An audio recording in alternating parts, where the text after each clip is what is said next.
So welcome to our today's Webstival for a CLIMAAX project with the title Together Towards Resilience, Communities at the Forefront.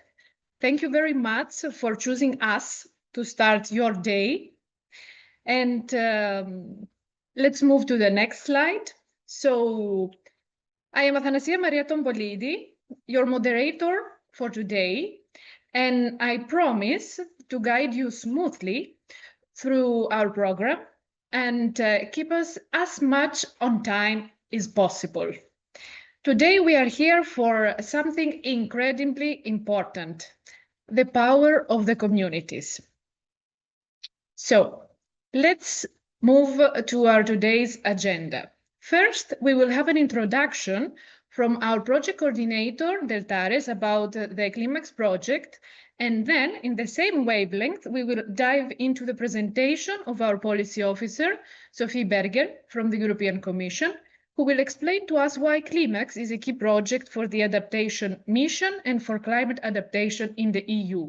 Then, we will move to the presentation of our co-coordinators, UPC, on empowering local action for climate adaptation in Europe. And this is where we will get practical and spotlight the communities already turning climate risk into climate readiness. Spoiler alert, they are doing great things. Afterwards, a Q&A session will follow, where we will collect all your questions from the Q&A tab of Zoom at the bottom of your screen, and we will discuss them.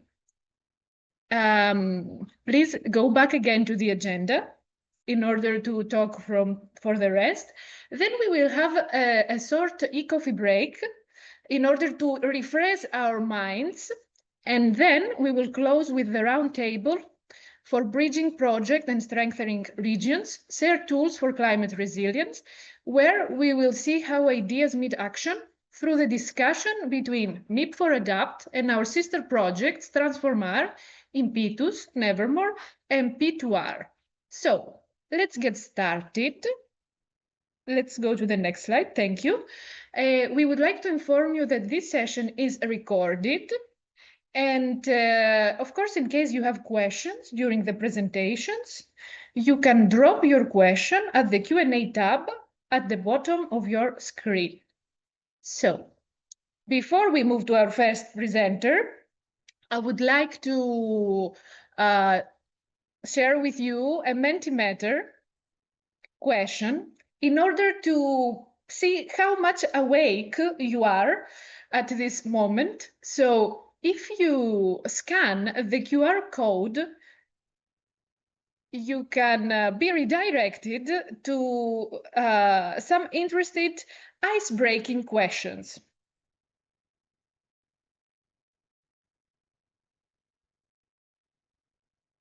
Let's see what the Mentimeter is having for us to start our day.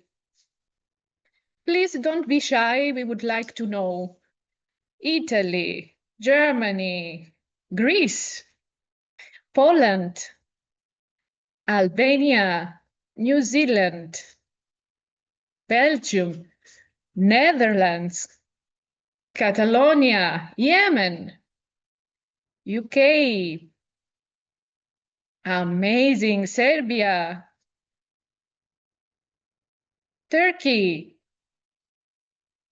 great. This is very interesting geographical distribution, I have to say.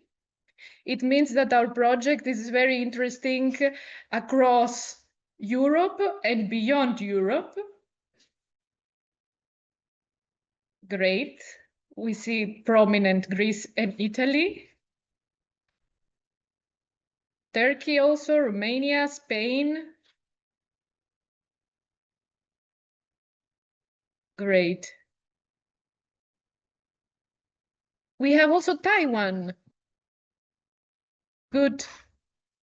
Shall we move to the next? So let's know us better.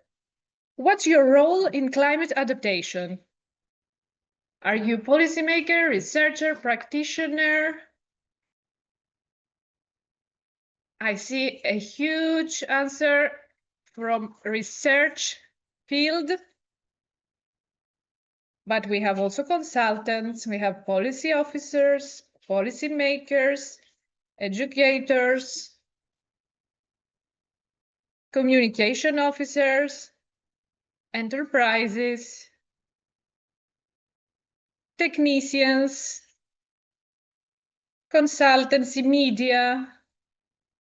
Well, this is very interesting, considering our today's audience.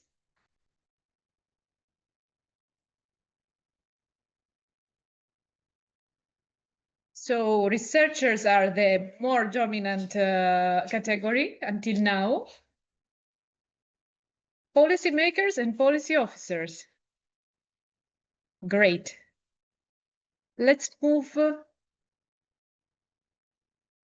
to the next.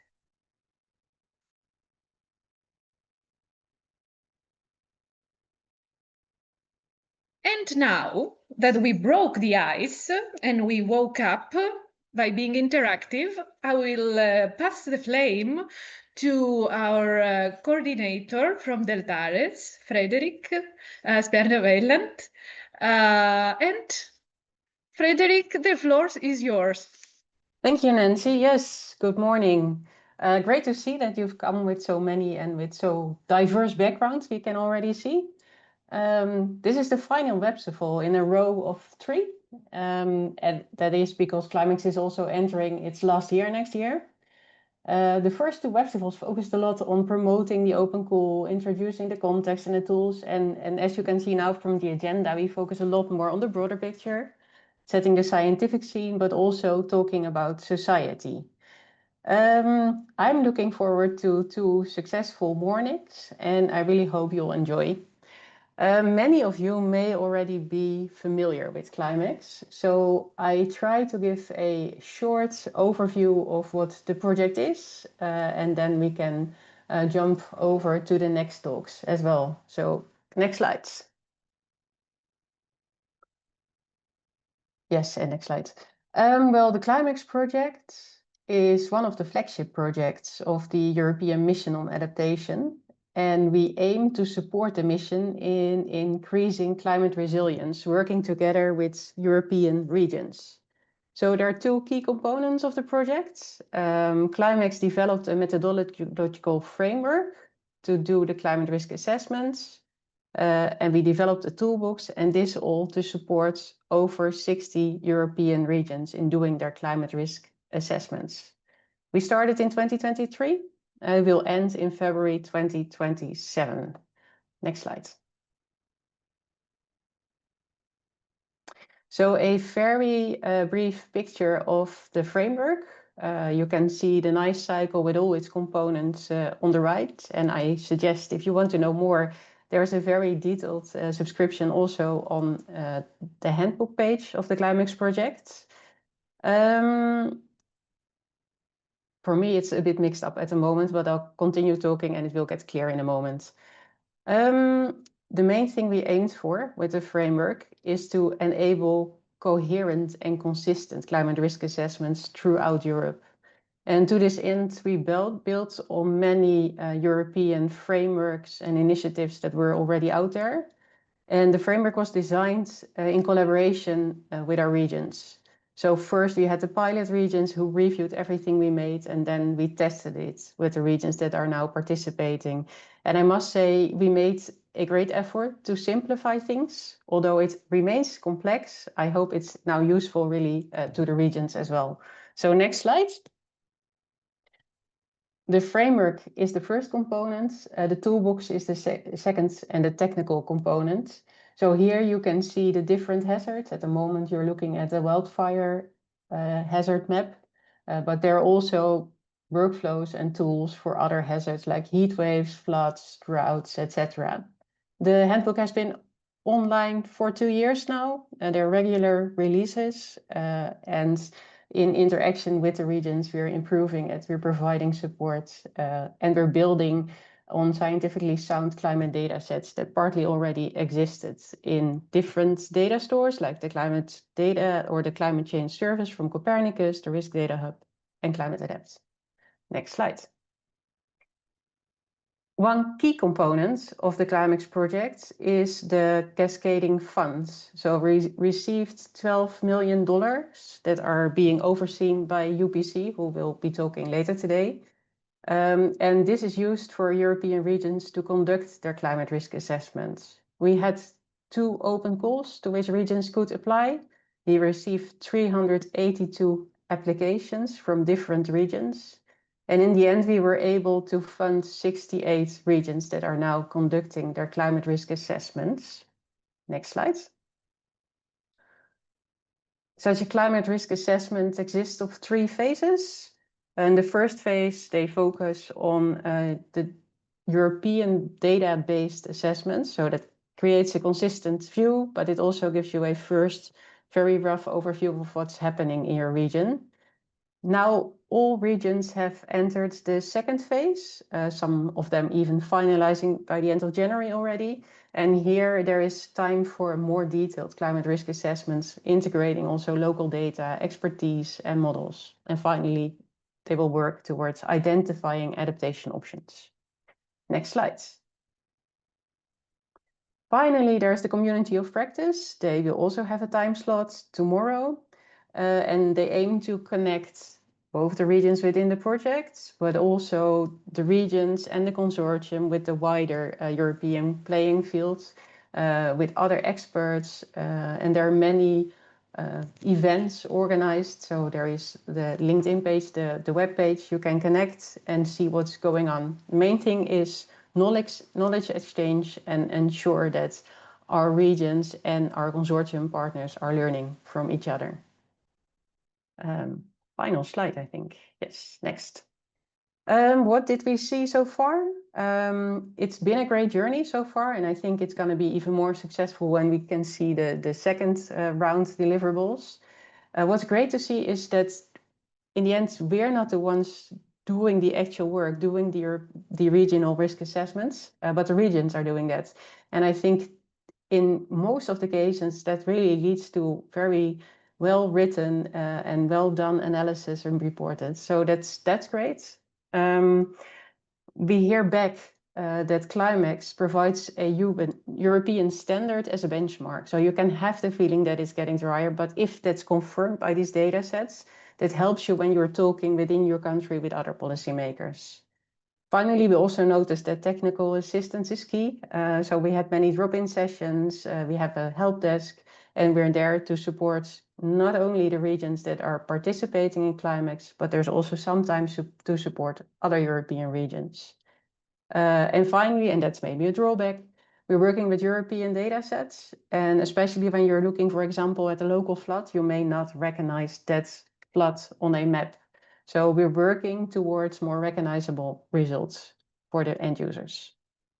Okay, that is it from my side for today. So I hope not too much familiar things, but I think now we widen up and there will be more information from the other speakers as well. Thank you.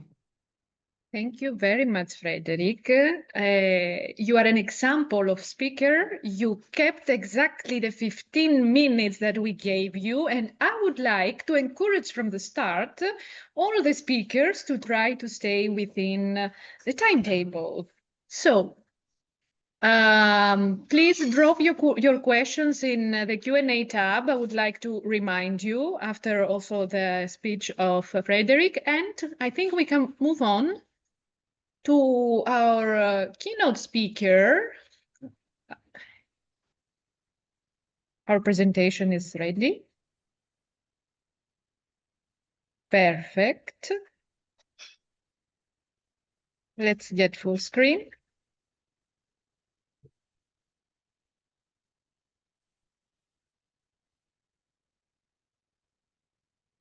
Perfect. So today we are happy because we have together with us Sophie Berger, our policy officer from the Mission and Adaptation to Climate Change from the GRTD of the European Commission. And Sophie, thank you very much for being here, and the floor is yours. Thank you very much. I will try to keep to the time. Good morning, everyone. So I work for the European Commission as part of the Directorate General for Research and Innovation. And today, the idea of my presentation is to first provide you with a bit of an overview of the policy context at the European level when it comes to climate adaptation, and then dive a little bit deeper into the EU mission on adaptation to climate change, of which CLIMAAX is a key component. So next slide, please. Even next slide. Perfect. So in terms of environmental action and climate adaptation and climate action, more generally speaking, the previous commission before the election, the European election of June 2024, it's been really a pivotal moment when it comes to climate action, because the first commission of Ursula von der Leyen really decided to put environmental action at the front line of her action on policy. And this is why in 2019, the EU adopted the European Green Deal, which really set the ambition of having Europe to become the first continent that is both climate neutral, but also climate resilient by 2050. And this was really an important moment, because this was the moment when we translated what the science was telling us into policy will, and then later on policy action. And so to set the climate objectives of the Green Deal into action, the EU adopted in 2021 what is now called the EU Climate Law.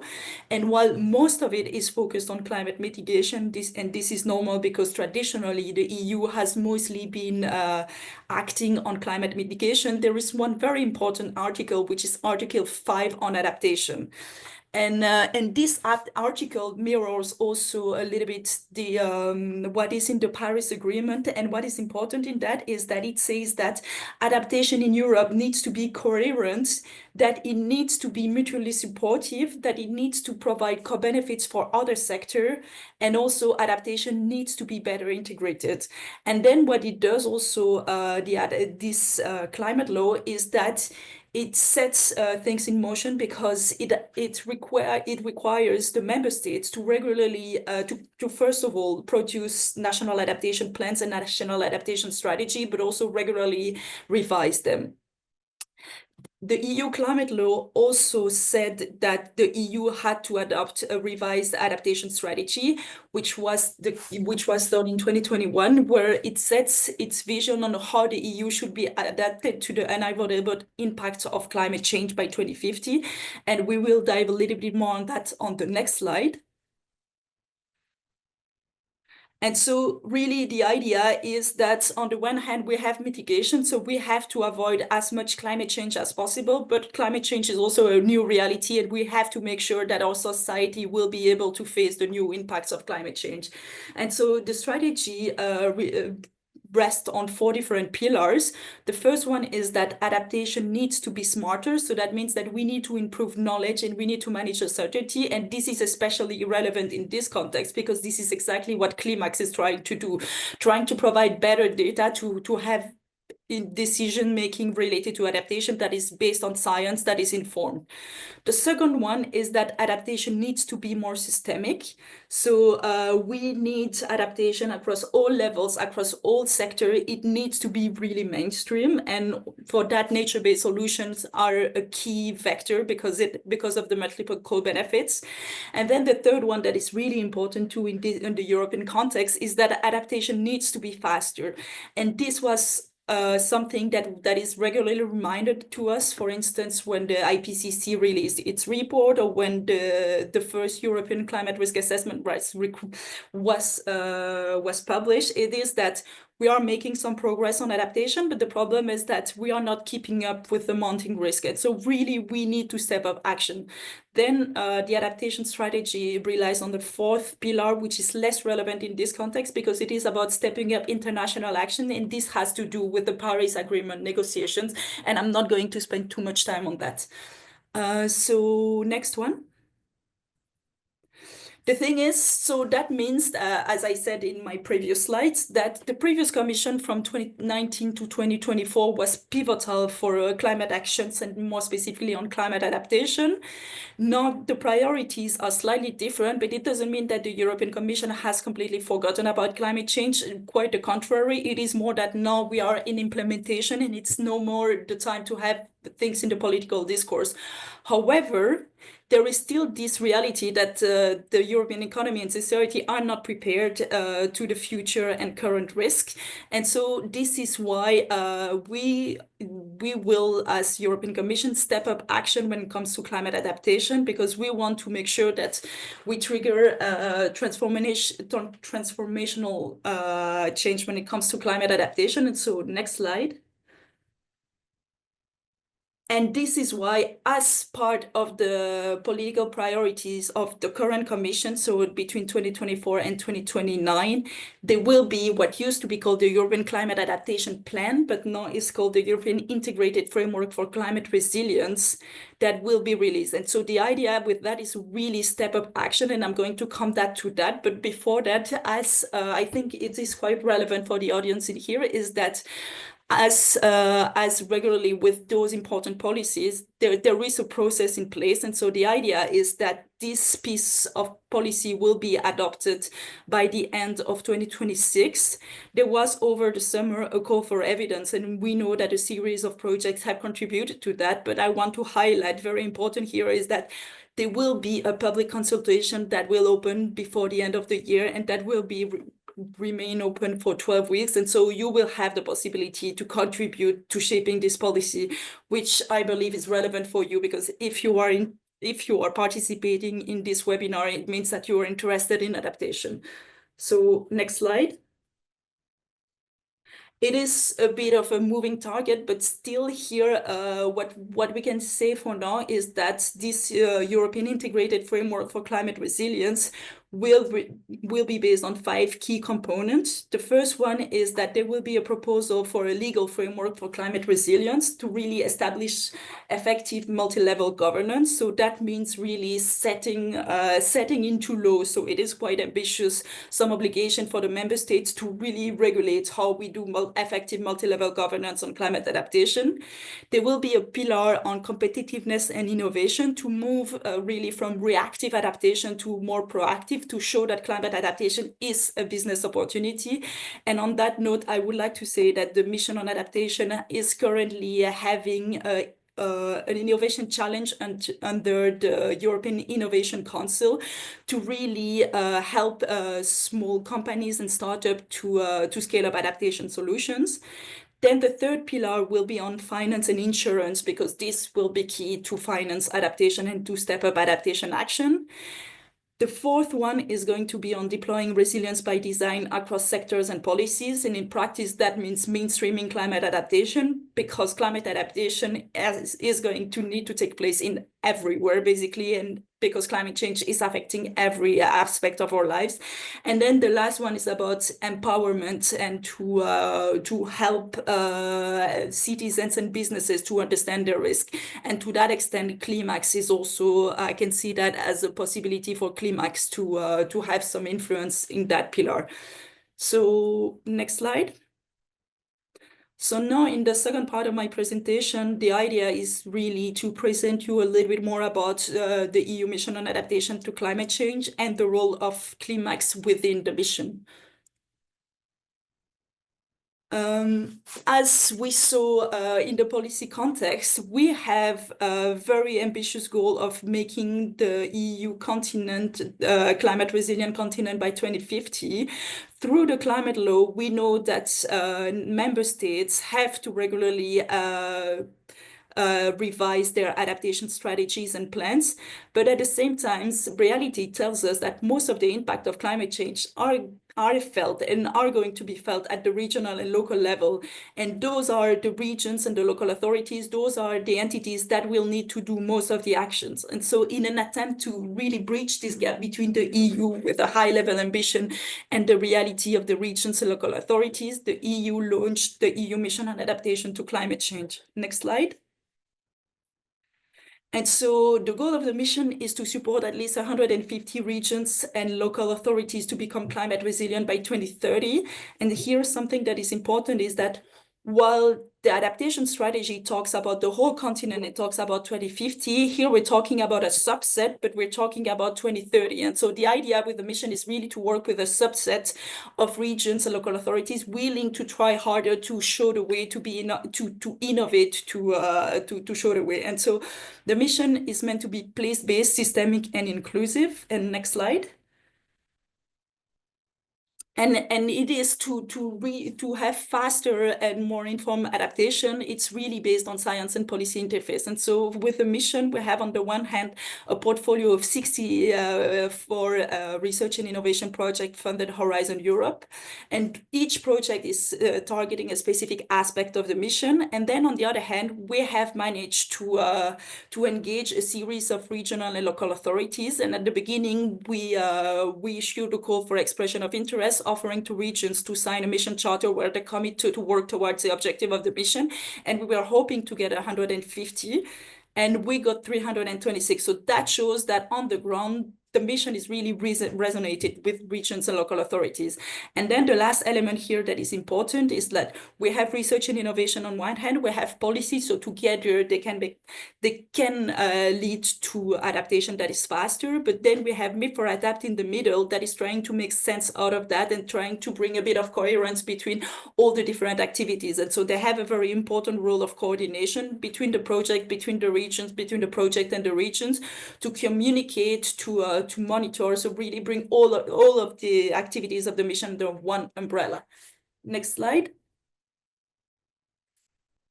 As I said, with the mission, we have a portfolio of 64 projects, and there are different types of projects with a specific goal. We have a lot of demonstration projects where regions work with R&I actors really to test and demonstrate innovative solutions. We have projects like CLIMAAX and P2R that are there to support the regions, and I'm going to come that later. Important too is that we've just launched a national adaptation hub to be able to bring the mission solutions in the national context and to discuss multi-level governance. We also have research projects that are shedding some light on new where knowledge is needed, and then we have some general support. Being mindful of the time. Next slide. I'm almost at the end of my presentation, don't worry, Nancy. That leads me to CLIMAAX and the role of CLIMAAX. And so what is important is that as part of the regional adaptation support tool produced by the European Environmental Agency, we see that after the first step to climate adaptation is to prepare the ground, which is basically about setting the right context. But the first really crucial step for climate adaptation is assessing climate risk and vulnerabilities. And why is it a crucial step? It is simply because we need to identify what are the most pressing issues to adapt to. And this is why the CLIMAAX project is really important, because this is a step that is very tricky. This is a step also that requires a lot of technical capability. And what CLIMAAX was mandated to do is indeed, as Frederiek explained, is that they had to come up with a harmonized framework for regional climate risk. And so this is the theory, but because the mission is about putting things into practice, about making change on the ground, they had to come up with a toolbox to operationalize this theory. And then they had to support the regions. And I'm very happy to say also that originally CLIMAAX was tasked to support minimum 50 regions. But at the end of the day, at the moment, I think they are supporting 68. So that means that they are well on track to exceed the expectations that we had of the Commission. Then an important element is also that CLIMAAX there will be a follow-up in the Work Program 25 that is currently under evaluation. We have set provisions to have a follow-up to the CLIMAAX project that will take the work of CLIMAAX now and push it further, both technically on the theoretical level, but also serving more regions, so minimum 50 more regions with that. And then that leads me to the next slide. which, given the current context, it is just to say that here we consider that the activities of CLIMAAX are really an important part of the mission, and that the regions involved in CLIMAAX are also regions that are benefiting from the mission. But this is something that is not so important in this context, given the composition of the assistance. And next slide. And this is just, if you are interested in a mission, feel free to follow what the mission is doing. There is a lot of activity going on because, as you can imagine, with 64 projects running, there are lots of things going on, but very interesting results. And so with that, I can give you the floor back, Nancy. Thank you very much, Sophie. Vielen Dank for the interesting presentation. I would like to encourage the audience to digest all this interesting information from Sophie and drop your questions to the Q&A tab on the screen at the bottom, and we will address them in the Q&A session very soon. So let's go to our next presentation. Our next presenter will be from UPC, Daniel Sempere. They are our core coordinators of the CLIMAAX project. Daniel is the director in the Center of Applied Research in Hydrometeorology from the University Politècnica de Catalunya, UPC. And Daniel, are you with us? Will you share your screen?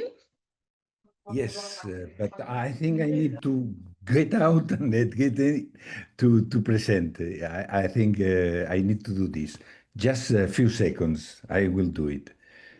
Because Okay. if not, I cannot present, apparently.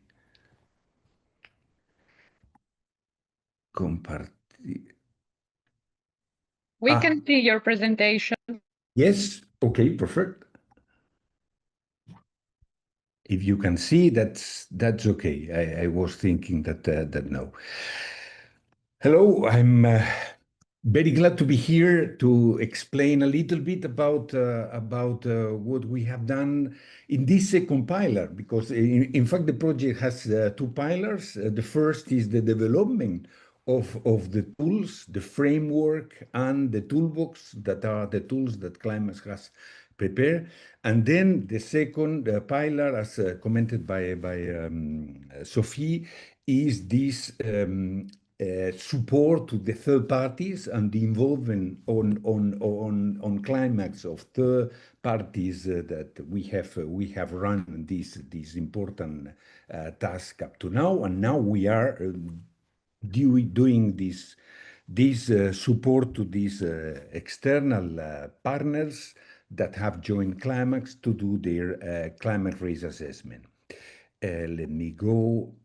So the first is to start here telling that what is CLIMAAX, in fact.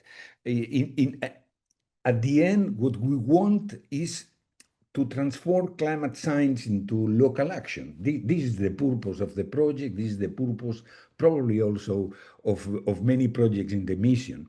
So I took this image that it is very common and you know very well to think about. No? This is one way in which we have succeeded to convey the message of what is happening in climate change to something that moved to the action that probably help the people that looks to this to understand the information that is behind and be aware that the action is required. This is a second way to explain this, the same picture, and you can see that the way in which you represent the things is helping you to understanding better what is happening and understanding that an action is required. This is essentially what we wanted to do in CLIMAAX. The problem is that for doing this action, the climate change, the impacts are local. So we need to support this local action with local data and with local understanding. So this is why we understood when we prepared CLIMAAX that it is very important that we organize a massive implementation. And to do this, this is why the mission has launched the project, the CLIMAAX project, to try to do this massive implementation of this risk assessment, climate risk assessment. So the project is required to have two actions, two pillars. The first is to propose this methodological framework and a supporting toolbox for guiding regional and local climate risk assessment, and then select at least 50 municipalities and communities and fund them to implement the proposed methodology. Normally, for doing that, what we are looking for is to help the people of the municipalities, the regions that are not more in advance, because these that are more in advance, probably they are able to do all these works. The purpose of the selection of these communities was to try to focus on the most vulnerable, that have less capacity of adaptation, so that needs this support more for doing the work. And this was more or less in the purpose when we prepare the project. So in summary, what CLIMAAX wants is analyze, provide tools for these regions to analyze which is the present risk, which will be the increase of the impact due to climate change, and estimate or analyze and assess the future risk, and to prepare the material and the support and give this support to implement this in more than 50, and as has been said, at the end, we have been successful in applying this in 68 regions and municipalities across Europe.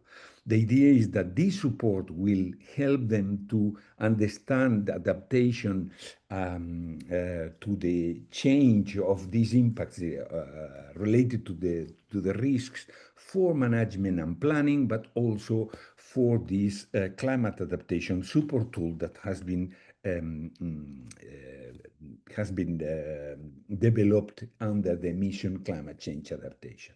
For this, the first step was preparing a methodological framework in which there are the main principles and the main background to understand about to do these kind of things.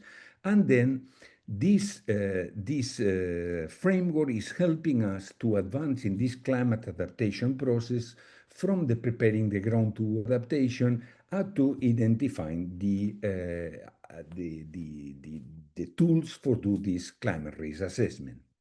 So for do this, CLIMAAX has prepared the handbook. The handbook is a material that you can go to the website of the project and find the links to go there. Is a standalone out of the web facility, in which you can find all the support from the technical principles to the tools to do this climate risk assessment. And in this handbook, you will have the explanation of the framework, the methodology itself, but also the tools that help these regions, or whoever that it is interested, because all this is open to whoever want to use it, to do this assessment, risk assessment, what we call the risk assessment workflows, that takes several main risks and propose these tools in the Jupyter book that it is behind the CLIMAAX toolbox, to help you, if you are interested, to apply all this in your region.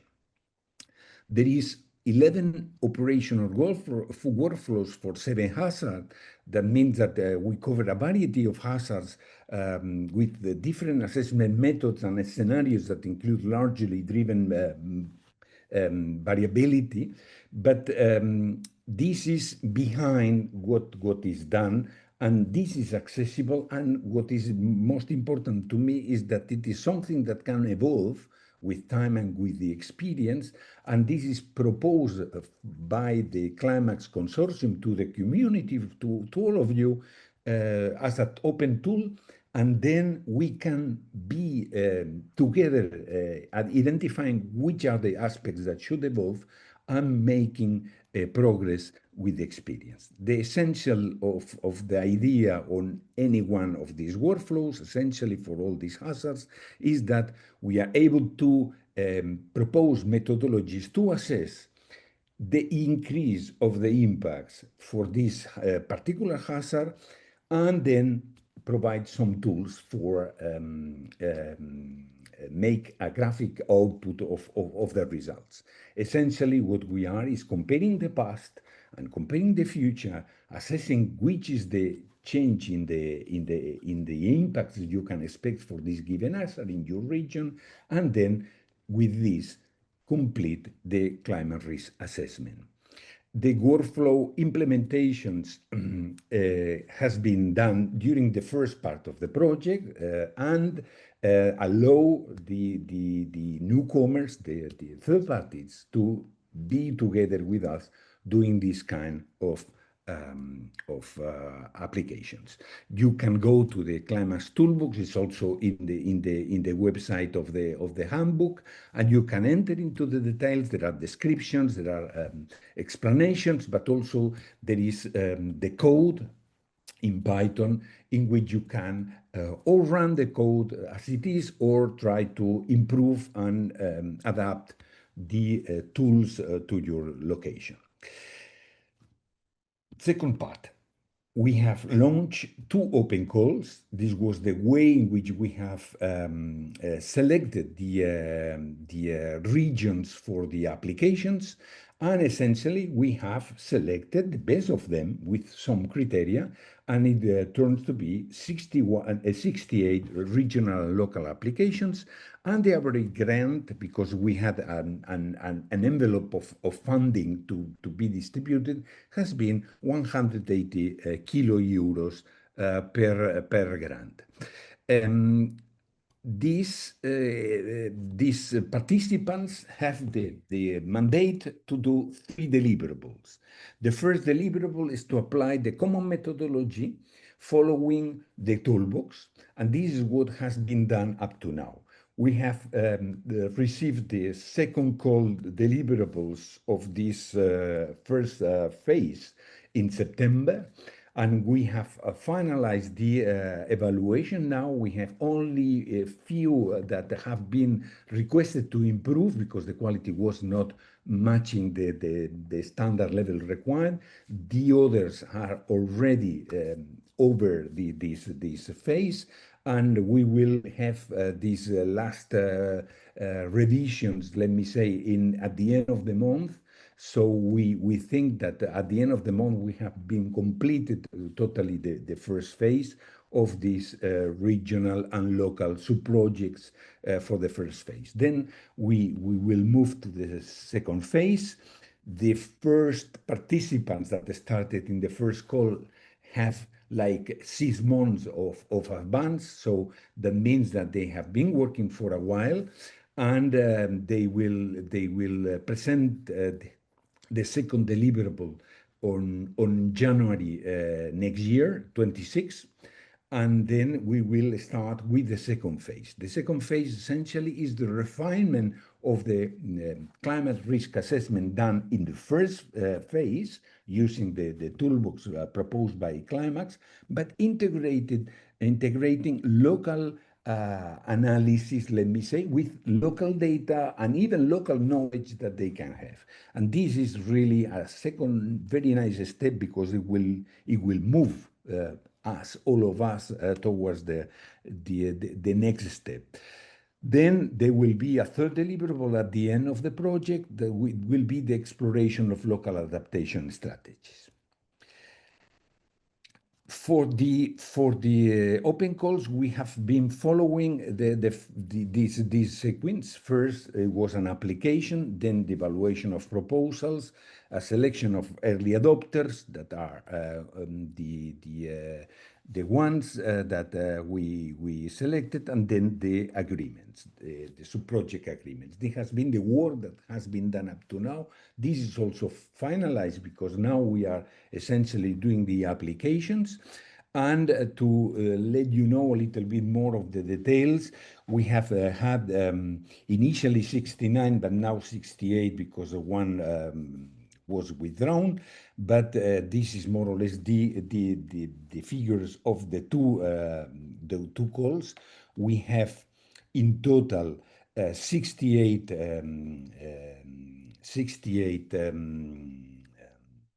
regions from 382 applicants. And if we go to the final map, we have 54 regions and 23 countries covered. This is a success because one of the problems when we started CLIMAAX was to think about how to make a capillary distribution of this funding along all Europe. And this has been an important part of the work we have done to prepare all these criteria and applications of the selection process to ensure this distribution. As you know, there is a big quantity that are more related to the southern part of Europe or related to the Mediterranean. This is normal because the Mediterranean countries are the most affected by the climate change, but also they are in general regions and communities that have less access to funding for this kind of a study. So they were looking for this funding, let me say, more intensively than other countries. But we have also some regions in other countries that are not Mediterranean. So I think that at the end, this mix is quite interesting. And as said by Sophie, we are over the 50 required. We have reached this 68. And all of them are very interested and very involved on the studies. Regarding the workflows, what we have seen after the analysis of what has been done up to now is that a majority use the river floods. Essentially, 21% of the applicants use the river floods workflow.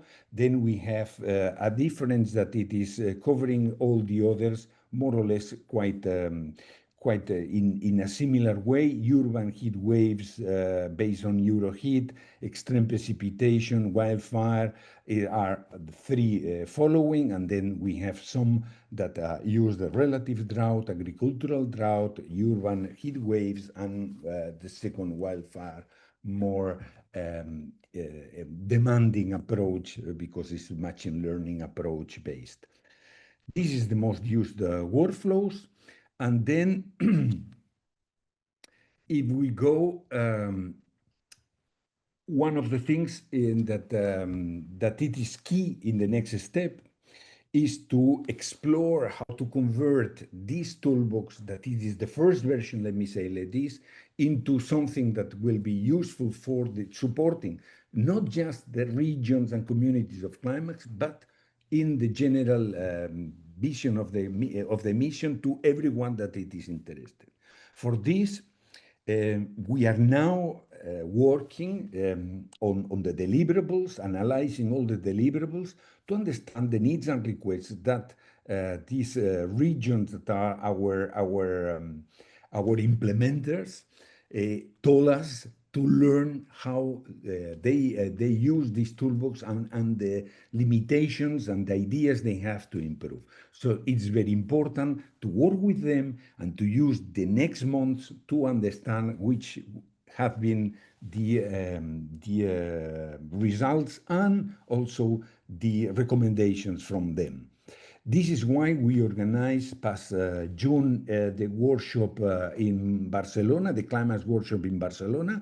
In this CLIMAAX workshop, we met all together the project with the 68 regions, but also the consultants that they have subcontracted, but the subcontracting was available or possible in the use of the funding through these sub-grant agreements. And we met all together there, and we asked them to present through posters their first results, Also, we selected some people to talk about the success stories, the people that have had the best implementations.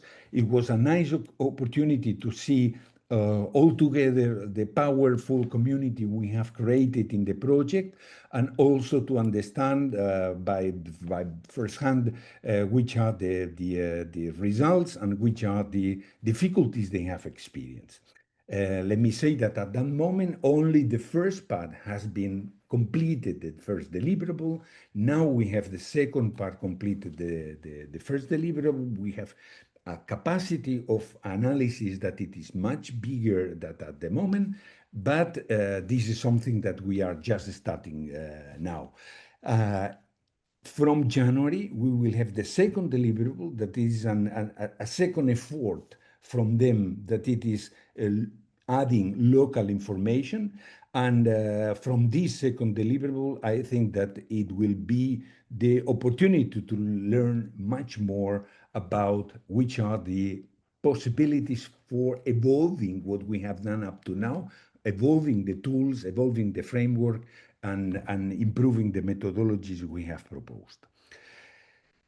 Let me conclude with some previous conclusions. These are, of course, previous, because we have just analyzed very superficially the first deliverables, but these are the ideas we have been able to identify. First, in general, all the participants are quite happy with the participation. I think that there is a very positive energy behind that. Was very clear in the workshop. And CLIMAAX is seen as a true enabler for capacity building and make structure a climate risk assessment. So this is something that everyone recognizes in the deliverables.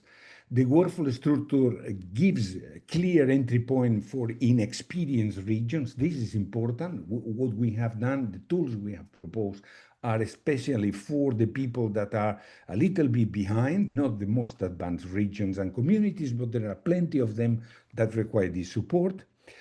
The multi-risk framing, the present multi-risk framing is appreciated, even if it is still used hazard by hazard, and they have identified that this is one of the components we need to work more in the next months to improve the present version of what we have produced. And then the pan-European datasets are useful for a first screening, but the tool should evolve in the next months to support a deeper localization. And this is something that we can see repeated there and here when we read and analyze the deliverables. Then some lessons learned up to now, because CLIMAAX will continue running up to February 27. That means that we have more than 1 year in front, 1 year of getting the results, of discussing with the regions, the participant regions, to be open to other people outside, and also to make all these comments and feedbacks part of our work to improve what we have up to now as the toolbox and the methodological framework. The first is this message clearly conveyed that the multi-risk perspective requires that we evolve our tools to reflect the real world conditions.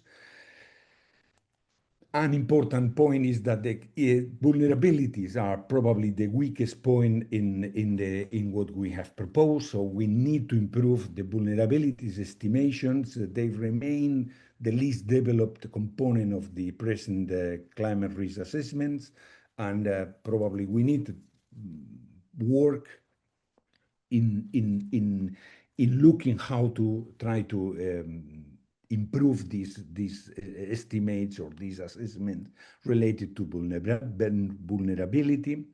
Then it's quite repeated that the toolbox require a more user-friendly interface. The present one is seen for the majority of them as difficult to access for the non-IT specialist, and they are requiring also to include enhanced graphics. So this is something that we need to work in the next months. And then from climate variables to impacts, there is something that should be also better elaborated, better structured, because up to now we stay in a phase in which we are not going up to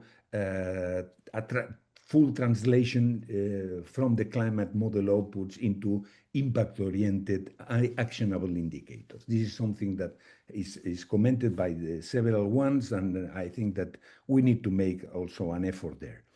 And at the end of the day, and I think this is probably the most important reflection from what we have seen these months, is that the sub-projects are able to subcontract. So that means that together with the authority, or together with the municipality, together with the institution, regional institution, they bring to the project their consultants, the people that they have subcontracted to get help. Is normally these subcontracted people that have explored the toolbox, that know, that enter in the Python code and prepare all the things. And these are really very valuable partners for the project. And I think that altogether we can create an ecosystem of technical actors, not just the institutions, the municipalities, but also ourselves as experts in the project, but the experts that we have impulsed through this financial support for third parties. And I think that it is an extremely valuable outcome of the project to generate this ecosystem of technical actors that are able to multiplicate these assessments beyond what is done in CLIMAAX, because we have created this capacity building activity that it is fund them through these institutions to learn how to use the tools, and now they know how to use, and they can repeat this for other institutions. Thank you very much. Thank you very much, Daniel, for your detailed presentation. I would like to encourage the audience to drop also questions considering your presentation. And now it's the moment that I will discuss with you some interesting questions from the Q&A box. So we have a very interesting question from the audience, from Mariam Khan. Her first question was, is the focus only on adaptation as the final stage, or you are also planning to look at limits to adaptation, soft and hard? And very kindly, Sophie gave an indication. Please note that another part of Horizon Europe is dedicated 18 million euros, 3 projects to look into the topic Horizon Cluster 5 2025, 5 to stage D105, adaptation to climate change, effectiveness and limits. Is there any other speaker that would like to add something in this question from Mariam?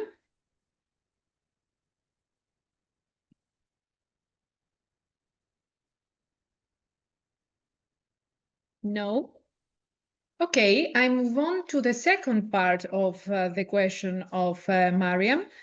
The focus is understandably on EU, where you have a lot of data available to inform CRA. Do you consider suggesting any variations if someone from a data-scarce region wants to employ it? And very kindly, Christopher from ECMWF gave a hint by saying, we have tried to keep the workflows flexible so that while they use European datasets by default, this can be replaced by datasets with other coverage where necessary. It's not always quite as simple as plug and play, but most of the climate-related inputs are basic variables that should be available from most climate projections. Regarding data scarcity, we are currently learning more about approaches to that from the regions that are applying the workflows as part of the project. We will include the lessons learned in the handbook and our examples repository in GitHub. And very kindly, he has also shared the link. Is there any other input on this question from the rest of the speakers?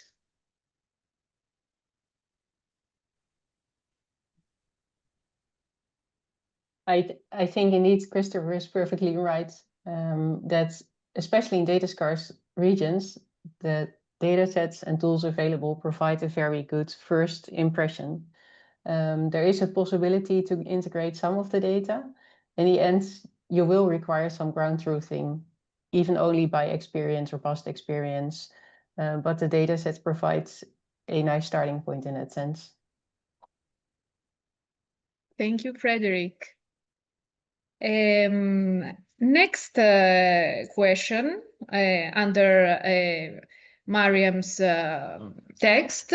Does this framework also include disaggregate data like gender, education, or other socioeconomic indicators? And I see that Christopher, again, very kindly, he has replied, yes, the framework and workflows account for this as exposure and vulnerability factors. Is there something else that the speakers would like to add on this?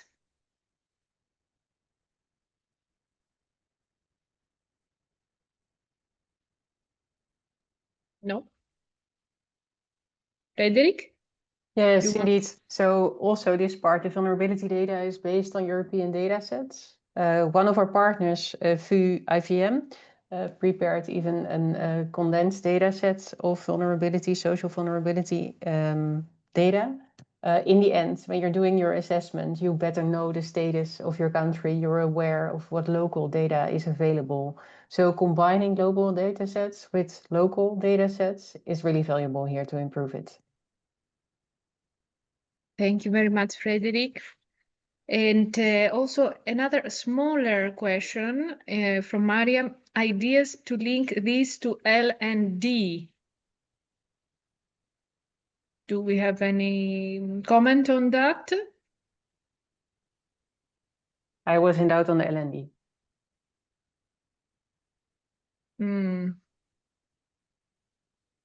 Yeah, good point. So I will move on to the next question. It's from an anonymous attendee. When we talk about local acceptance or adaptation to climate change, we usually speak about social and economic barriers. However, in many less developed countries, local communities also face issues of environmental justice, historical marginalization, weak land rights, and limited political voice. How can climate research and policy move beyond a narrow socio-economic framing to systematically include these justice and power dimensions when analyzing local responses to climate change? And very kindly, Frederiek replied, indeed, this is really relevant to consider as it will hamper a smooth adaptation process. The CLIMAAX framework includes in the scoping phase a step for contextualization ranging from risk-relevant governance and policy aspects for the region, procedural, legislative, institutional conditions, which addresses this. And she shared the handbook scoping, the link. And at this point, I see that Fulvio is typing something, but I would like, if he's here with us, to give him the floor to share his opinion. Fulvio? Yeah, good morning, everyone. If you could hear me. No, I just wanted to add something, just that basically we are also adding that we are working on an extension and update of the handbook regarding these aspects, mainly on participatory processes throughout the climate risk assessment and also on how to better integrate justice across the climate risk assessment cycles. So how to include marginalized and vulnerable groups, how to identify them, and guide, let's say, practitioners through resources that are available from the EU Mission Adaptation Community of Practice and all the support resources for guiding practitioners on engaging stakeholders and citizens. That's all from my side. Thank you very, very much, Fulvio. Another question that I saw, it is from Suraj, and he's saying, I like to ask what practice I should do as early career researcher and support the EU goal of climate neutrality. There might be any platform or way that I can contribute to EU climate research. And Sophie very kindly replied, have you tried to look into what the European Geoscience Union does, EGU? They have a strong network of early career scientists and lots of interesting activities going on. So I brought up to the floor this question because I remember that we have a lot of researchers with us today. So this was a very interesting point. Then there is another question from Marvin. Can I use this CLIMAAX for sustainable river corridor management approach? And Frederiek very kindly replied that there is a workflow for assessing future extreme discharge changing that may be of help. It builds up upon discharge simulations from SMHI available from the Copernicus Climate Data Store. And very kindly, she shared the link with Marvin. Is there any other comment on this question considering the sustainable river corridor management approach? No, maybe to add on what I wrote, I said it can be of help indeed, because I of course don't know for sure what you're aiming for. We implemented even floods workflows, and we noticed that for rivers that was rather coarse. So this is one of the reasons why we recently extended the toolbox with this more discharge-based workflow, but then the discharge is the hazard. So it will be the starting point for the rest of your analysis. Okay, thank you very much, Frederiek.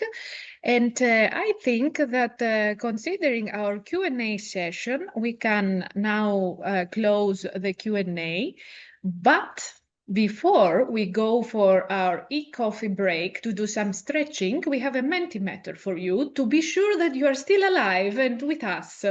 So, what's the biggest challenge your region faces in adapting to climate change? Let's see.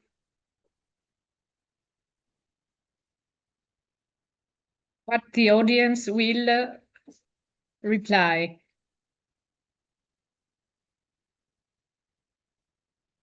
Don't be shy.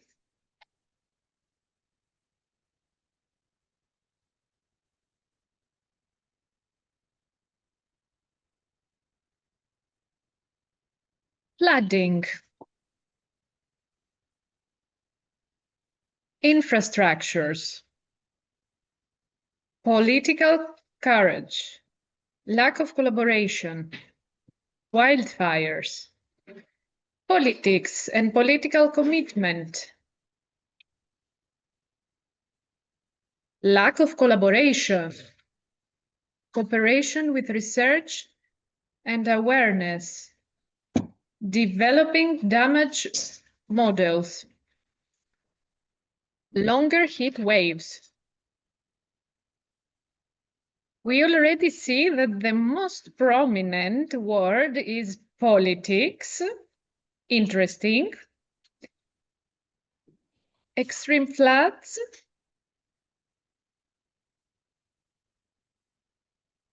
It's very interesting how this cloud is getting bigger and bigger. Budget. Awareness is the second most popular. Draw. Longer political plans. Water, political commitment, water management.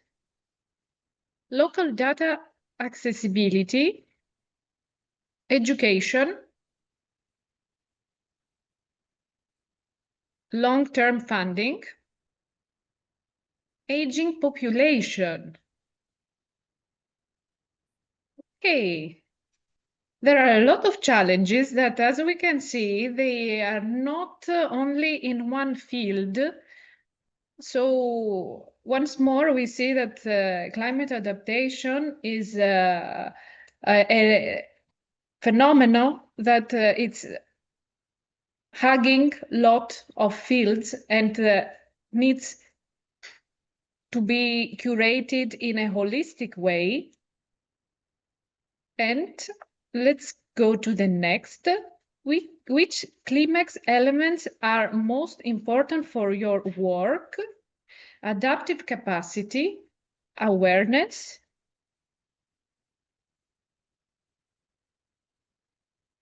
let's see, awareness, it's the main element.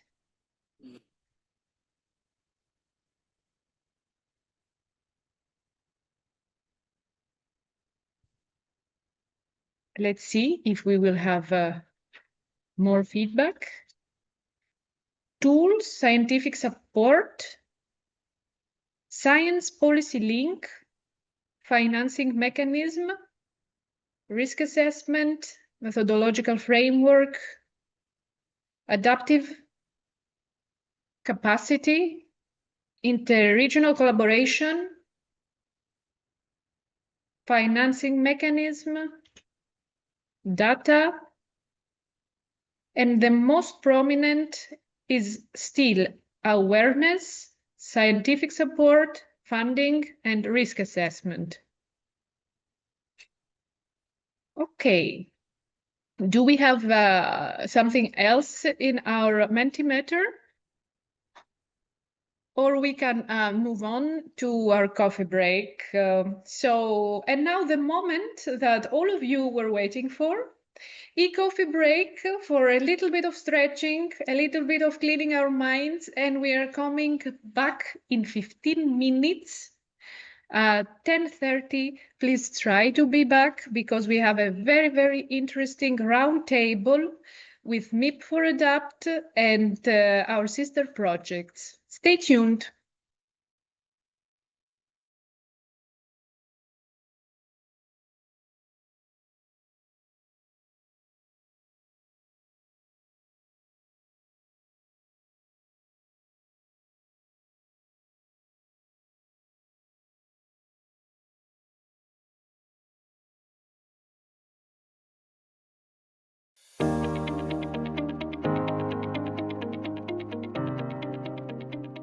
We started this CLIMAAX journey more than 2 years ago. And at that time, we were mainly working with technical experts, developing a lot of data sets for different hazards. And I think that over the years, working with first the pilots and now the regions, we start to learn what's really needed for people who work on the ground in municipalities at higher resolution. We have an action that it is a financial support for these third parties. We have 69 applicants and implementing parties from 23 countries and 54 regions. This is really something that the project has accomplished very well, widespreading this help, this support to get a full picture of what is the adaptation from a climatic point of view on the entire Europe. Seeing that the reality in the field is much different than the common practice, we are working hard to get to know the regions, we make the tools in a way that they can be used by them, but also learn from the regions what is really needed on the ground, what is their reality, which difficulties they are facing. The idea of CLIMAAX, which is quite a flagship project, is to work on increasing knowledge on climate adaptation, but at the beginning of the adaptation planning cycle. So it's about making a framework that works for assessing climate risk at the regional level, then to make this framework operational, to make a toolbox really to assess the risk, And then because the mission is always trying to take the science and put it really into application, really the idea here is to fund at least 50 regions to apply this framework by really assessing the risk. Without knowing the risk we have to adapt to, adaptation is going nowhere. So we start to refine, and I must say it's really a process of co-learning and co-development in that sense. But I'm also impressed by what's happening now. So they take the responsibility for their own work. Of course, they get the funding, but it also means that they need to deliver.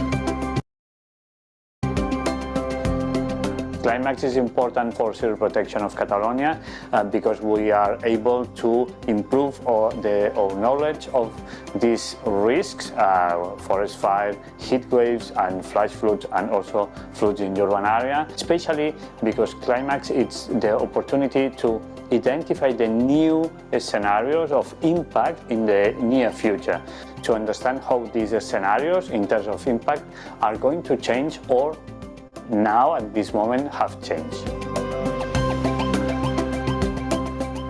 The main challenge is to trying to explain to the research organizations, to the science area that they have the knowledge of this climate change, explain them the needs of the emergency response organizations, just as Civil Protection of Catalonia. What do we need? And also a main challenge is to understand the results of all this research that CLIMAAX is providing us, to understand the information, this scenario, how to transform, to translate to our mechanisms and emergency plans, to put them inside our emergency plans so we are able to face them in the future. CLIMAAX is helping civil protection of Catalonia in different ways. One of the ways that it's helping us is connecting with the organizations that have the data of the risk scenarios in the near future. But also it's helping us to understand this information, it's helping us to connect between different regions to understand how they are adapting, so trying to understand things that we can put in organization to improve our preparedness or adaptation to climate change.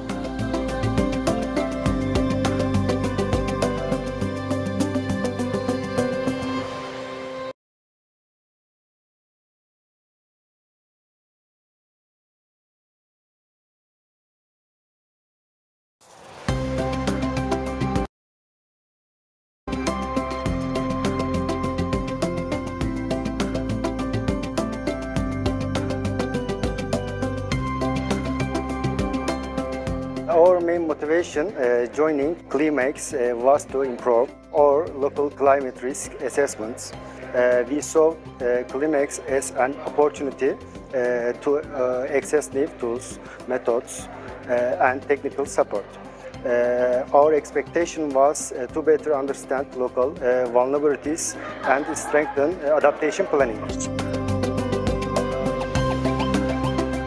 Our project addresses four major climate risks: extreme rainfall, heat waves, drought, and coastal flooding. These risks are already affecting Izmir and are expected to increase due to climate change. This project is important because it helps us more targeted and database decisions to improve resilience. The most useful resources were the risk workflows and hazard-specific data. They helped us create more detailed maps and identify vulnerable zones. The most difficult part was adapting some complex data formats and model output to our local context. It took time to fully understand them. CLIMAAX offers not just funding, but also technical tools and expert support. It's a great opportunity to improve your climate resilience planning in a structured and science-based solutions.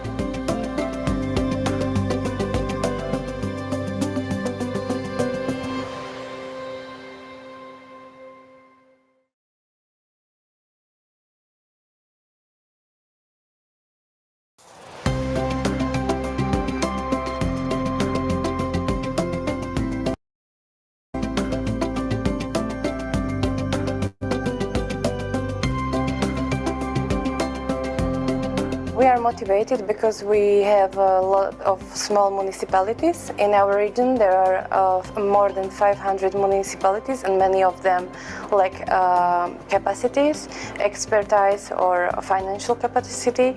So we are in position that we want to help them in their adaptation strategy. And our expectation is to have data that will help us to make decisions. We selected fire and floods because of these risks are the most intensive in our region.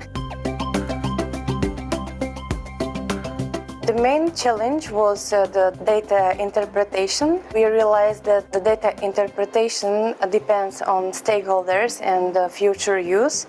So in this time we tried to put in contact more with stakeholders and ask them their expectation and their needs.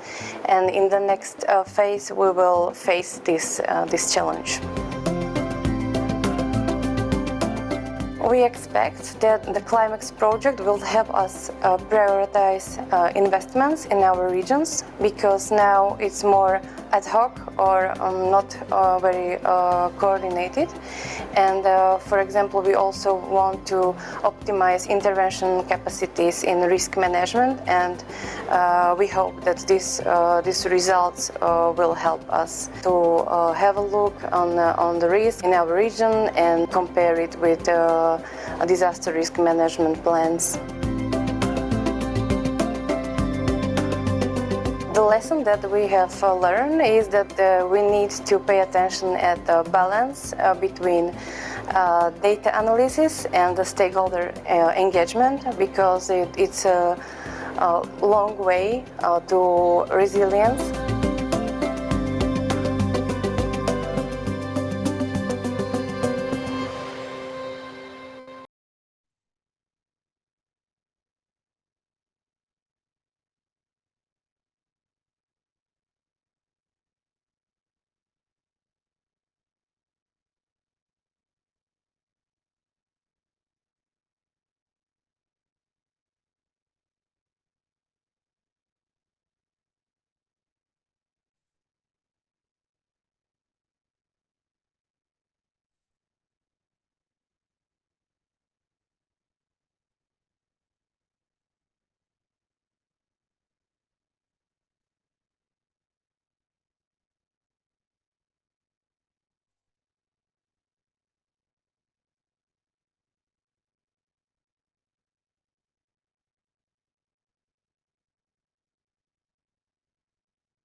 Athanasia?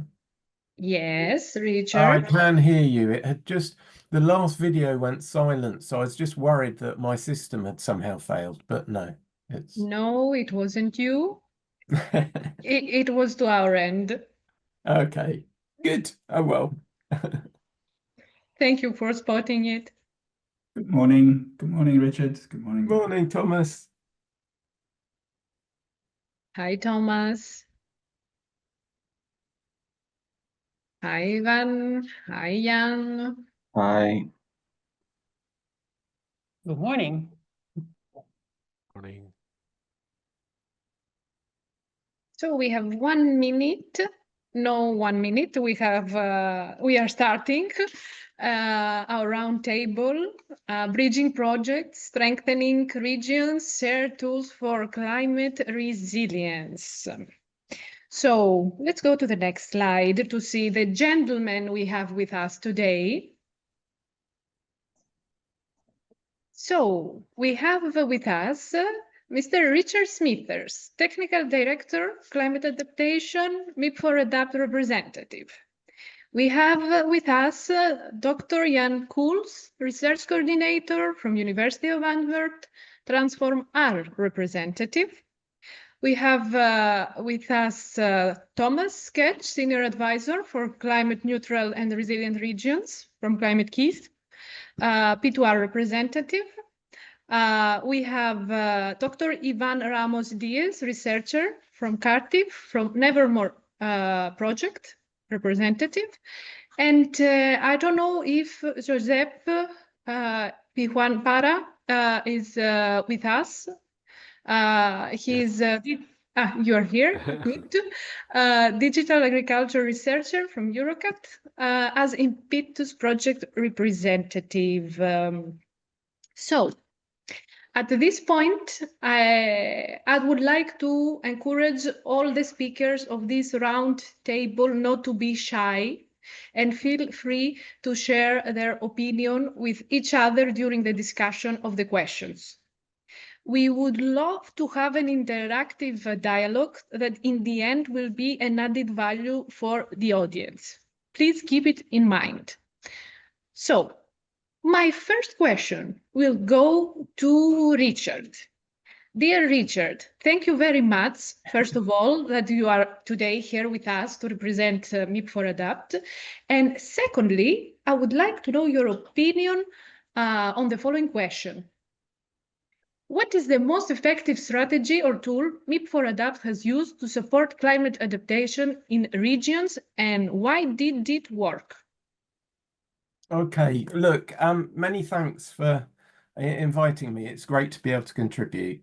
And the quick answer to your question, our inclusion of adaptation experts in our team as member state facilitators who could provide tailored technical assistance in adaptation planning to regions and local authorities that are charter signatories, because what that meant is that we've been able to provide that technical assistance in people's own national language, and that's been truly important. But if I explain a little more, because you've given me 5 minutes, so I'll go for it. But if any of the others want to interrupt me at any point, please do. Look, over the years, hundreds of tools have been developed with funding from the European Commission or others, which regions or local authorities might use to accelerate their transition to a climate resilient future. But it can be hard for those regions and local authorities to know which tool to choose, let alone use it appropriately and feel confident about the results when they lack experience. To make things easier, MIP4ADAPT has reviewed over 160 tools and made 20 available via the tools database on the Mission portal that have proven useful to regions and local authorities already, are up to date, cover all steps of the climate adaptation planning process. The database can be used to find tools relevant to specific steps of the Regional Adaptation Support Tool, the RAST, to geographies, to climate impacts, sectors, and the type of user and their level of experience and their language. MIP4ADAPT has piloted providing light touch technical assistance by our team of member state facilitators. It really has been very few days Up to 50 days really is the maximum. In many cases, as few as 10 days. That technical assistance has focused on steps 3 to 6 of the RAST, from identifying climate adaptation options through to monitoring and evaluation. It's been provided to 150 or more than 150 regions and local authorities that are charter signatories. Importantly, its provision in their own national languages has always leading to their strong progress across all 6 steps of the RAST, as I'll mention tomorrow when I speak. It's not just steps 3 to 6. They're also made progress with review of their climate risk assessments. And that support has been really highly valued, with 81% of those whose technical assistance has been completed, rating the extent to which it's helped to accelerate their transition to a climate resilient future as 4 or 5 on a scale from 1, not at all, to 5, substantially. So that's something actually as a team we're really proud of. The support that MIP for Adapt has piloted has helped the regions and local authorities to help themselves and thereby ensure that they understand, are committed to, and really want to implement their climate adaptation planning. Most notably, those responsible for coordinating adaptation and their stakeholders have the best understanding of their adaptive capacities, particularly their organisational capabilities and their technical and financial capacities in relation to their sensitivities to climate-related hazards. Supporting them to utilise that knowledge has helped to ensure that they see their climate adaptation planning as relevant, credible and legitimate. MIP for Adapt's technical assistance on adaptation planning to charter signatories comes to an end next month. But given the very increasingly urgent need to adapt, many of the other 100,000 plus regions, local authorities and municipalities across Europe would benefit from such light touch assistance to accelerate their transition to a climate resilient future. However, the European Commission isn't in any position to provide that scale of assistance. So it's really important, everyone, that you appreciate that local authorities and regions will need to look to their member states to scale up the support that's really required. Well, I hope I've answered the question. Many thanks. Thank you very much, Richard. So in a nutshell, you told us that regions need help navigating the adaptation and trusted support works from your end. At this point, I would like to ask the rest of the panelists if they have any question to Richard or they have to add something.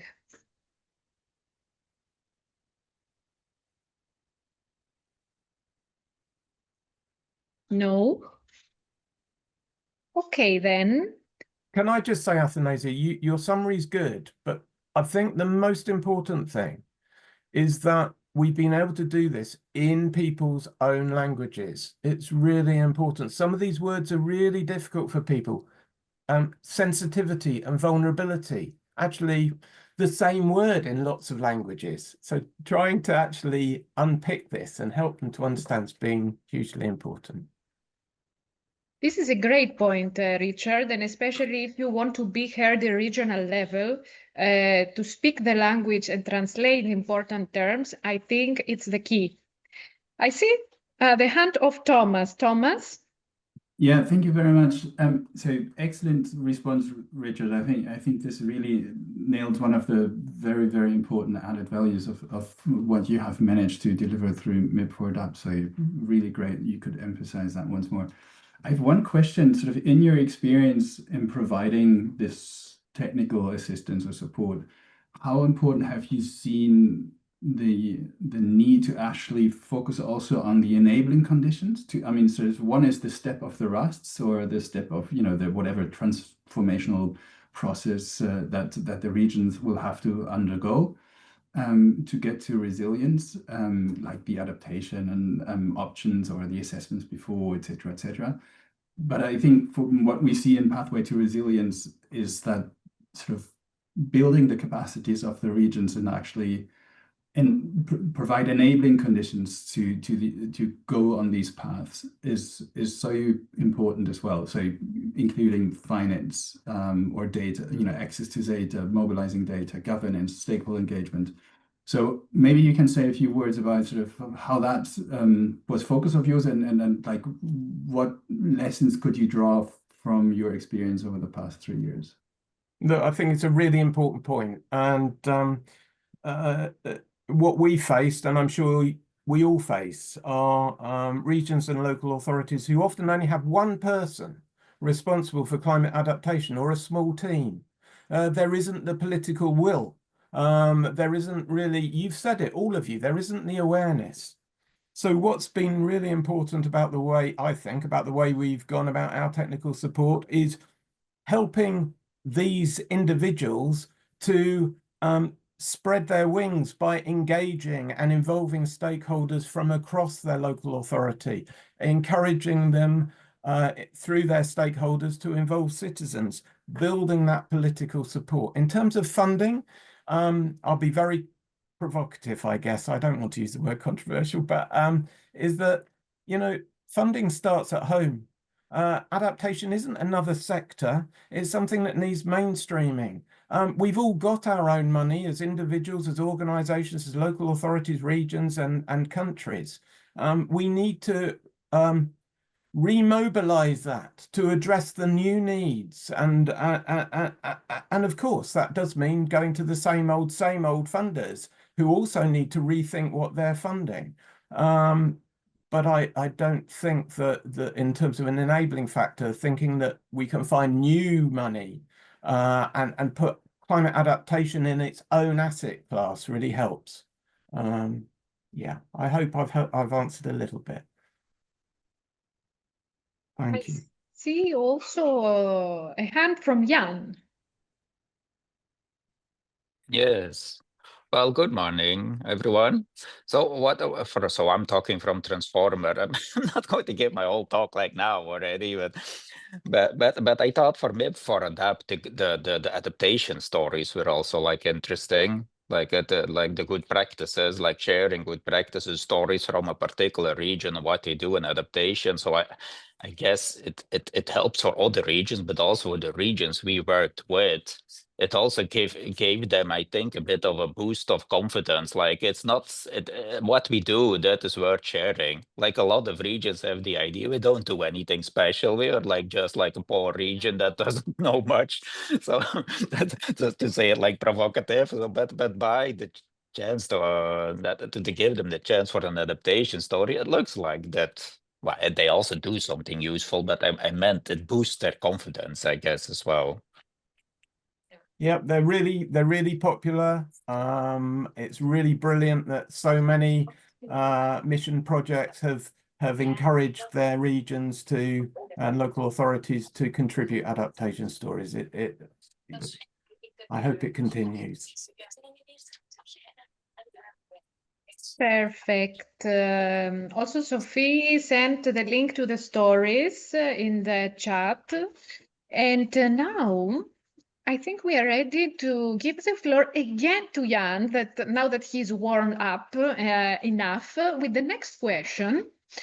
What's the most valuable insight your project has gained about building regional climate resilience, Jan? Yes. Well, good morning again. Well, in Transformer, we were one of that batch of flagship project or frontrunner projects, right? That started even before the mission, Secretariat, etc. was even there, or just there. So basically, we supported the regions in their implementation and the planning for adaptation, and I guess that is a bit like what also Richard is saying. We gave them like that. We gave them more than light touch support, let's say, but it is also what they were needed. It's like concrete support on how they have to implement adaptation measures, and some know better than us, of course, but they were often a bit like struggling, like how to do this and how is this connected to the mission, and this is adaptation, is this done well, like which sensors, which governance, and what. So I think this sort of support to regions to actually make them go forward was like useful. And then for specific methodological progress, I think the governance and the financial aspects were like important. So on governance, so we helped them develop pathways, adaptation pathways, also like a terminology that is not straightforward for many. So on that we did like substantial work, and the other part is on finance, right? So we called it like bankability reports, and we aim to get like more private investors. But even bankability was like a term that was like very foreign to them when we started like the work. And also, I guess also like similar what Richard and Thomas were implying.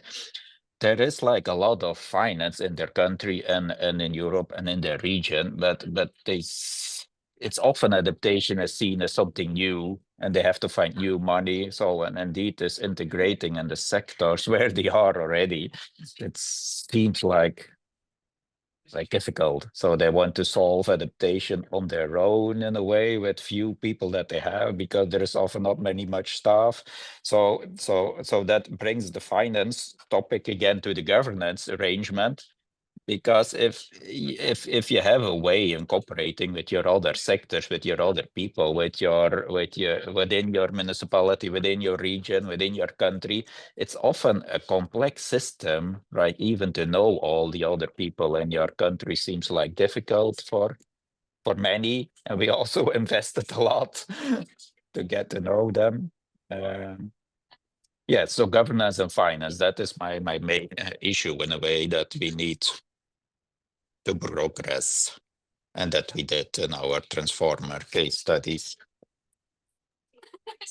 So in a nutshell, you are saying to us, Jan, that adaptation can thrive through diverse solutions.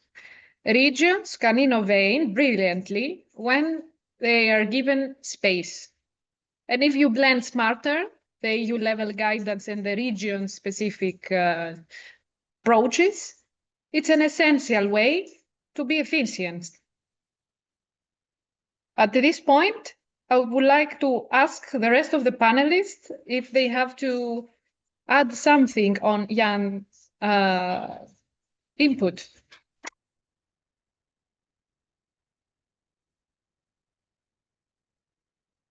No? Okay, then. Thank you very much, Jan. I will go to the next question, which is for Josep from Impetus project. So, Josep, from your experience, what's one lesson learned in engaging with local and regional stakeholders that you would like to share with others? Yes, thank you, Anastasia. First of all, thank you for inviting us. And as Impetus project, I've been the technical coordinator of it. So, and thank you for inviting me for that. In that case, so addressing the questions, as you can see in my bio, this is not my expertise, but according to the experience we had in the project, I think that the most important lesson we get is that there is not one size fits all approach. Okay, so I mean that there should be adaptation even in the approaches for engaging the stakeholders at each region, because not the same approach is useful, and it maybe could have good results in all the regions. So for some regions, you might need to engage the people in small groups. You have to make one by one interviews or whatever. So this is one of the approach, the lessons learned that we get. So there is not one unique methodology for engaging stakeholders, and yeah, each region knows better than the other. Or themselves, they know better how to engage the people that they want to be in the process. Okay, then there is another also lesson learned, that it should be a balance between what is written, for example, as we are in the scope of EU projects, what is written in our contracts, but also what is meaningful for the regions. Okay, because usually there could be some misalignment, and it is important to align all the strategies. Okay, so this is also important to work all together in the same road, just to get the better results. And finally, what is important also is that as we usually engage stakeholders different times in the processes of developing results or the projects. So when they see that their feedback from initial stages is being integrated in the results, they see that their outcomes give trust. So their outputs are important. So this allows also to address one of the challenges, that is stakeholder fatigue. Okay, that if they see that their results and their feedback is important, they will continue being engaged in the communities, in the processes of getting feedback from them. On that, I would also like to add that from Impetus we I would say created a new concept, that is our resilience knowledge boosters, that are part made with digital tools that should help these stakeholder activities to provide the data enough to create or to analyze the situation and take decisions together with communities of practice, or this whether should provide or should work to create or to give answers to the challenges that we are having and we will have. Okay, that's an approach that you can look more for in our website.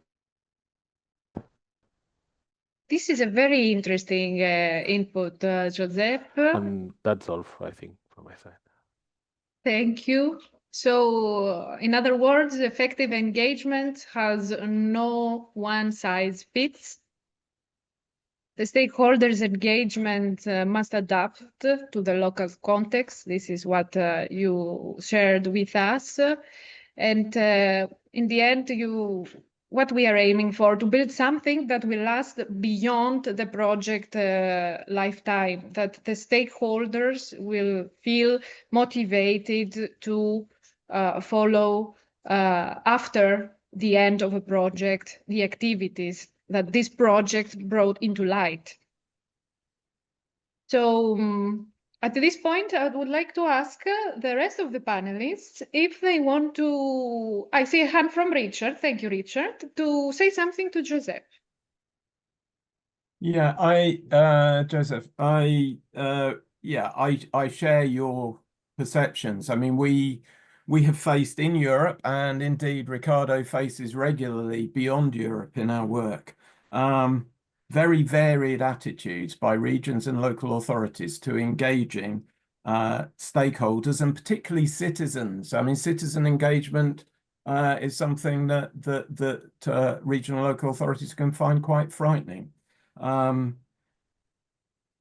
see that as coming down to both, political with a capital P, political with a small p, and cultural issues. And yet, you know, where we do support without with less engagement with stakeholders, then inevitably, as you say, there's less ownership, and the authority lands up wishing that they had engaged more. So it's a really key point that you make, I think.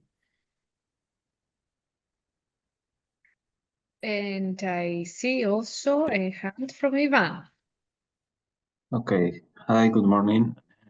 For me, one of the most critical points in Josep's explanation was the fatigue. At the end, I think it's really important to maintain the involvement of stakeholders during the project implementation. It's always critical because we are trying to develop solutions that are fit for purpose, and you need to maintain this involvement. And all the strategies that you can implement in order to provide innovation or results that are accurate and fit for the purpose or cover their needs, I think is quite interesting and useful in order to maintain this involvement during the project lifetime. And then I see also Jan that wants to add something. Well, I always want to add something, but I'll just keep it maybe to this one. So for stakeholder fatigue, like that is an issue in a way. So what we did in Transform was bundle basically our meetings on the different topic that we had. Like for the following year, we expect the following meetings on the following topics, and this is the outcome. For example, pathways, then bankability, then like market value, then risk assessment in a way that the most key stakeholders were basically aware, because for many it is a bit like now there's like a bit of a random invitation. I have to go there to a meeting and that's it. So often this future planning in a way for stakeholders also helps them, like there's something coming out of it. It's not just like a random talk in a way. Yeah, that's what we did. I think it helped, but I keep it to that because otherwise I guess that finishes quickly. Thank you very much for your inputs. And now I will move to the next question for Iván and Nevermore project. So, dear Iván, have you encountered any resistance or unexpected challenges during regional implementation, and how did you overcome them? Okay, thank you for this question. For me, it's a pleasure to represent Nevermore here today. And as you know, Nevermore is running with 5 case studies, and the main challenge for us was to cover the complexity due to the specificity of each case study. Our case studies represent different climate hotspots in Europe, and it's necessary to have a deep understanding on the conditions, the factors that are affecting each sectors, or the interlinkages between the sectors in order to develop solutions that could fit the expectations. The project is working in order to develop a system dynamic simulation model to test adaptation and mitigation measures. And this model tries to integrate the different specificities or each case study, developing only one solution that could be translated into the different case studies. And in this sense, in data collection and stakeholder engagement is always important, because at the end you need to understand what are the main challenges, what are the main sectors that you need to represent in the model, and you need to cover also uncertainty in the modeling with data and with relevant inputs from these stakeholders. And in our case, we develop a collaborative environment at case study level. We develop local councils that integrates technical partners at case study level, citizens or other relevant stakeholders in order to work with us during the project implementation. And also the direct contact was relevant in order to launch co-creation activities that could help us in order to fit data collection or to develop, for example, some storylines that could be translated into the model. As you know, always data is relevant for all of us, and sometimes health observation is also relevant in order to cover lack of data, or to try to provide a specific data that will help in the implementation.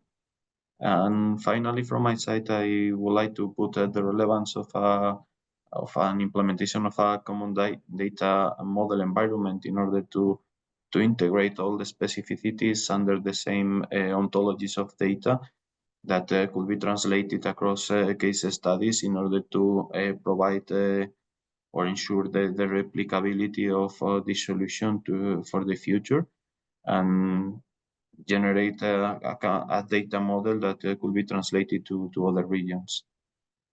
And thank you. Thank you very much, Iván. So regional implementation is something complex. From Nevermore experience, You shared that modeling climate hotspots requires data, strong stakeholder ties, and iterative validation. So we need co-creation and shared data models to help overcome the challenges. So I would like to ask if the panelists would like to ask something, Iván, before I move to the last question. No? Okay, then. I will go to Thomas. Dear Thomas, last but not least, my question for you is, what would you do differently if you could start your project again today in terms of regional support or tool development? Yeah, thank you very much, Anastasia, for this very nice question and in general the invitation and to share this with all of you. So, I mean, before starting or responding to your question, let me start with saying A, what we do, and B, what we would do again. So first of all, Pathway to Resilience is a large project, I think one of the largest of the mission adaptation, to support 100 regions in their development of transformational strategies, how these regions will reach climate resilience. And so we're halfway through, more or less. We're coming to the third year of 5 now, and we have started with the first cohort of 40 regions, and we'll just be about to select the next 60 regions by the end of the year. So our experience is halfway through with these first 40 regions also being somewhat, well, 2/3 through their way. What we would continue, is that's maybe less a choice by this project, but something I really think that the Commission is doing right by also setting up a new call of this. This financial support to third parties setup, sort of the sub-granting projects that we are, like CLIMAAX, is, I think, a very, very important mechanism or instrument in the mission adaptation to allow the regions to actually get some financing and flexibility their own, how to implement that finances. In our case, it's 200,000 for each of the regions by themselves. And often that means hiring people to the support team that actually then is able to deliver on this project. So I think that's been a very important learning, and I think that's great that this continues. The second we would want to continue is also focusing on sort of raising awareness or creating support to a pathway that is transformational, to really open the eyes and provide solutions and thinking to the regions that allows them to think and unpack what it means to actually move to climate resilience, because often that means changing their systems and within they operate. And that has subsequent consequences that need to be taken into account, be it which stakeholders are reflected like that, what governance systems need to be different, what finance needs to be mobilized, etc., etc. So I think that's 2 points which we would continue to do in general, and where I think P2R adds a lot. What would we do different? First of all, I think it's important to say P2R, as many of these other projects here, was designed and sort of started very early on in the mission adaptation sort of rollout. And one thing we would like to do different is, but we've tried to do nevertheless, is to have a more stronger aspect of delivering P2R as a portfolio of other mission adaptation projects. I mean, as Sophie sort of said in the morning presentation, there's now over 60 projects delivering work under the mission, each one with a different angle or aspect to it. These mission projects are meant to work together as a portfolio where you actually reach common goals together. I think, and that also together, not only with the projects, but with MIP for Adapt as well, as in the middle, trying to coordinate and bring things together. So there, I think one of the things that could have been done better, if we would have known already what was really emerging and how this would play out, and now if we would do it now, we would do it much more like that, is to contribute much stronger to centralizing certain foundations and functions, be it the community of practices that, many projects that have been established since then, and the beginning in particular, have created their own community of practice and not tapped into and strengthened the community of practice done across at that portfolio level by MIP for Adapt.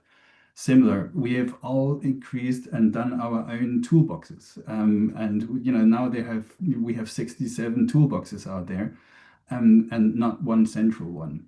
And the other thing that I think needs to be sort of thought about centralization is all sorts of different frameworks. Like CLIMAAX has a central framework on climate risk assessment and how that can be taken forward. P2R, one for transformational sort of change pathways and how that works as a process next to the RAST, and sort of adding maybe the transformational systemic view on it. And then there are others on financing or stakeholder engagement. So there are things and frameworks that we want to, I think, should think about. What is the legacy of the mission as a whole? When it stops, what does it want to have left, apart from further developed regions? But what was it left in terms of a research and innovation program, in terms of frameworks and initiatives that we should have all from the beginning on contributed to collectively across the projects? And so there, I think, P2R could have done more in sort of picking up other frameworks from other regions, projects, and where we could have across the board sort of all build more on each other to create this over the above the project's portfolio level legacy. And hopefully we can still do that because they're still halfway through the mission, and so that's what we are looking forward from that context. The other part, I think, where what I want to strengthen or make the point what we would do different is sort of more focusing on the regions. And so that would be sort of really strengthening the type of support or the way we support the regions and undergoing that, or supporting them to create these transformational regional strategies and investment plans. And the first part would be we would want to give them more time. So in the P2R context, the regions, the 100 regions that we work with, are given 18 months. So they apply to the sub-grants, and then once that starts, they have 18 months, which we support them with trainings, et cetera, to then deliver these plans and strategies and action plans. Now, we've really understood and come to see that these 18 months is not long enough. It needs to be at minimum 2 years to really give them time to also sort of onboard properly. For example, it takes often regions to hire some people new into this team up to half a year. And by the time they have actually hired that person to support this project, the project is 1/3 already through its time. And so that was one thing. And sort of maybe the next point relates to that, to provide more tailored support. So to have more time in the beginning to also think like, where does this land in their context? So how can P2R build on what is there? How can we best put together different pieces which are ongoing or have been done in terms of strategies, projects, and to really build this in and then design their own particular pathway through our regional resilience journey support way, right? So that would be one. More individual follow-up as well, and more options or more tailored approaches to sort of ambitions or maturities of where regions stand and what they have done and what their ambitions are to get forward.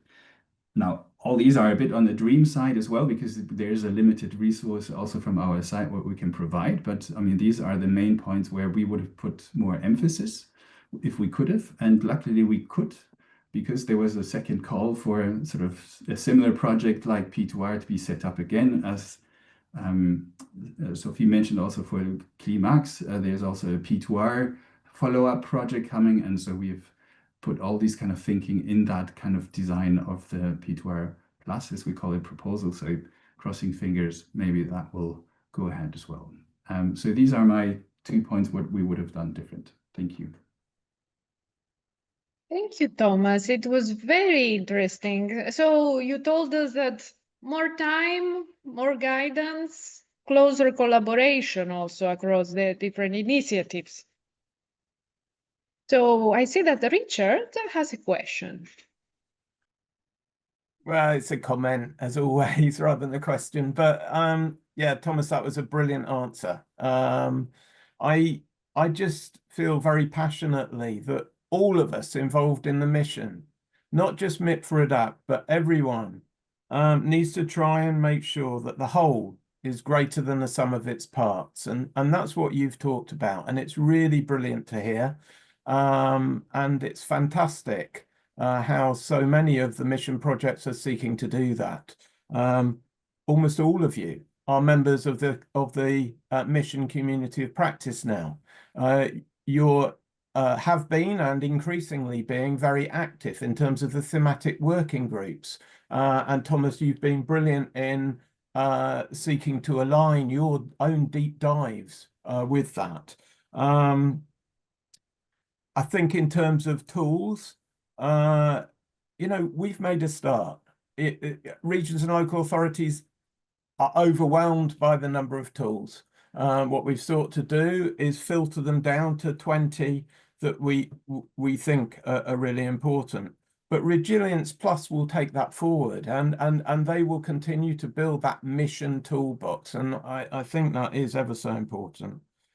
Focusing on regions and local authorities, yes, giving them more time. I don't know. This is a personal opinion. I mean, we've got more than 100,000 regions, local authorities and municipalities across Europe. The need for adaptation is so urgent, the hairs go up on the back of my neck. I am, as we all are, I guess, profoundly frightened these days of all that we're heading into. Somehow, between us, we need to make this easy for regions. We need to make it doable, help them to transform themselves. I've already said the Commission doesn't have the resources to support all of those 100,000 plus with even the very low level of support that we have been able to provide. Yes, you can provide inspiration, but what inspiration is it if it's provided, you know, hundreds of thousands of euros is going into each region that gets your support? I think it is. I mean, I think it's brilliant, but I'm just saying, I think we need to get real. I'm being provocative deliberately. I'm very supportive of you. So, if there is no other comment, I would like to thank you all for this brilliant roundtable. Even as Richard said, nothing is brilliant in this life. And to wrap up, together we are stronger. The impact that we have when we are sitting together in the same table, like the round table we had earlier, is much greater than the impact that we have if we sit individually alone. So for today, this was the day one of the Webstival of CLIMAAX. Today we saw how communities, tools and collaborative projects across Europe can converge into a powerful movement for climate adaptation and resilience, proving that when local experience meets shared knowledge, our ability to adapt grows stronger, smarter, and more connected. So stay tuned for the second day. Tomorrow, 9 o'clock again, we will be here with you and we will go more technical, and the day will be launched and opened by Richard, who will give a very interesting opening keynote speech. So see you tomorrow, same hour, 9 o'clock Central European Time. Thank you for staying with us. And this is our official website.